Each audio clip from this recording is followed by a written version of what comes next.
चुकीची आहे। मी पिंपरी चिंचवड या ठिकाणी आले असता शोभा तानाजी वाल्लेकर यांचा अर्ज माझ्या समोर आहे आणि कुठलीही खोडतोड ही अर्जामध्ये चालत नाही, परंतु आपण बघितलं असेल, तुम्ही झूम करा, या ठिकाणी व्हाईटनर लावलेलं आहे आणि घड्याळ हे चिन्ह या ठिकाणी, म्हणजे एका प्रकारे तुम्ही दबाव टाकून केलेले आहे अधिकाऱ्यांवर की अधिकारीच नमस्कार।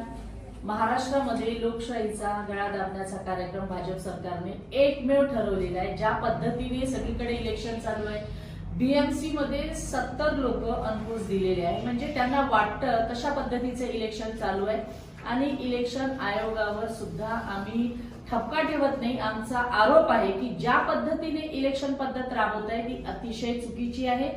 मी पिंपरी चिंचवड या ठिकाणी आले असता शोभा तानाजी वाल्लेकर यांचा अर्ज माझ्या समोर आहे आणि कुठलीही खोडतोड ही अर्जामध्ये चालत नाही, परंतु आपण बघितलं असेल, तुम्ही झूम करा, या ठिकाणी व्हाईटनर लावलेलं आहे आणि घड्याळ हे चिन्ह या ठिकाणी, म्हणजे एका प्रकारे तुम्ही दबाव टाकून केलेले आहे अधिकाऱ्यांवर की अधिकारीच तुमच्याशी सहमत आहे, हा फार मोठा प्रश्न आमच्या समोर उपस्थित झालेला आहे।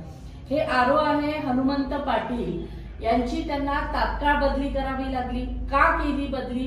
त्या अधिकाऱ्याला त्यांनी सस्पेंड करायला पाहिजे होतं। अशी मोठी चूक ज्या अर्थी केली याचा अर्थ एक तर ते तुमच्याशी संगनमत आहे किंवा जाणून बुजून हे करतायत, हा आरोप आमच्यावर आहे। या अधिकाऱ्याला सस्पेंड केलं पाहिजे। दुसरा अर्ज आमच्याकडे आहे, काय नाव आहे त्यांचं, पल्लवी सुधीर वाल्लेकर म्हणून हा दुसरा अर्ज आहे। या महिलेनी ना हरकत प्रमाणपत्रच लावलं नाही। अशा पद्धतीने जर आयोग आणि इलेक्शन वाले काम करत असेल तर महाराष्ट्रामध्ये पारदर्शकता अजिबात राहिलेली नाही।